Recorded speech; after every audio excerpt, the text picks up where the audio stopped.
Gaza के Rafa शहर में 31 अगस्त 2024 को गोलीबारी के दौरान इजरायली सेना को एक सुरंग में 6 इजरायली बंधकों के शव मिले थे। उस वक्त आईडीएफ ने कहा था कि इन बंधकों की हत्या हमास के लड़ाकों ने की है और घटना के तुरंत बाद पूरे इजरायल में बंधकों की रिहाई को लेकर उबाल आ गया था। करीब 3 लाख से ज्यादा लोग लगातार तेल अवीव से लेकर इजरायल के अलग अलग शहरों में विरोध प्रदर्शन कर रहे हैं।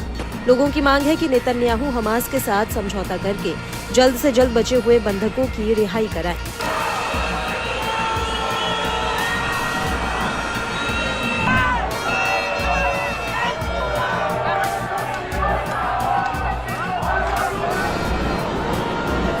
हालांकि नेतन्याहू ने इस प्रदर्शन के दौरान अपने एक बयान में इजरायल की जनता और मृतकों से माफी मांगी थी और कहा था कि हम आपकी माफी चाहते हैं, हम उन्हें बचाने के काफी करीब थे लेकिन हमास ने उन्हें मार दिया।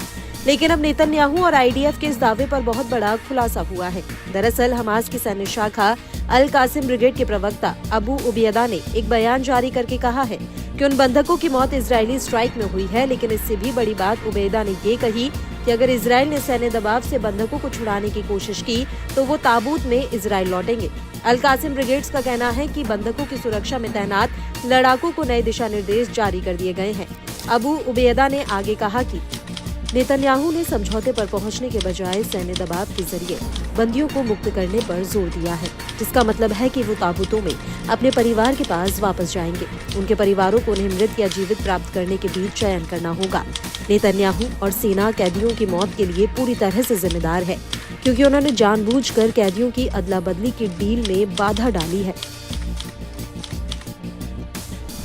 आपको बता दें कि नेतन्याहू पर आरोप लग रहे हैं कि वो बंधकों की रिहाई की बजाय युद्ध पर ज्यादा फोकस कर रहे हैं और इसको लेकर इजरायल के पूर्व राजदूत एलोन पिंकास का कहना है कि ये नेतन्याहू ही हैं जिनके बंधकों को छुड़ाने या युद्ध विराम में कोई रुचि नहीं है। जो लोग इस घटना से स्तब्ध, हताश और क्रोधित हैं, उन्हें आश्चर्यचकित नहीं होना चाहिए, क्योंकि ये वही है जिसके बारे में रक्षा मंत्री योव गैलेंट और हम सभी चेतावनी दे रहे थे कि ऐसा होगा। आपको बता दें कि नेतन्याहू के रुख पर अमेरिकी राष्ट्रपति जो बाइडेन ने भी प्रतिक्रिया दी। उनका कहना है कि बंधकों की रिहाई और युद्ध विराम को लेकर नेतन्याहू कुछ नहीं कर रहे हैं।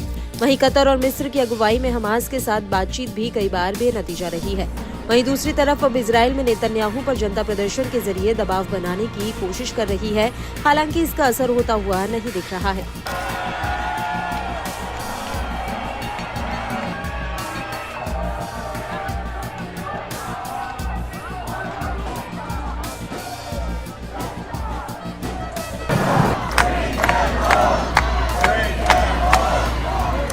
वहीं दूसरी तरफ हमास चाहता है कि इजरायली फौज गाजा में पूर्ण युद्ध रोके और गाजा छोड़कर चली जाए, जबकि नेतन्याहू चाहते हैं कि आईडीएफ फिलाडेल्फिया कॉरिडोर पर बनी रहे, जिससे इजरायल की सुरक्षा स्थिति मजबूत रहे और इसी बात का हमास विरोध कर रहा है।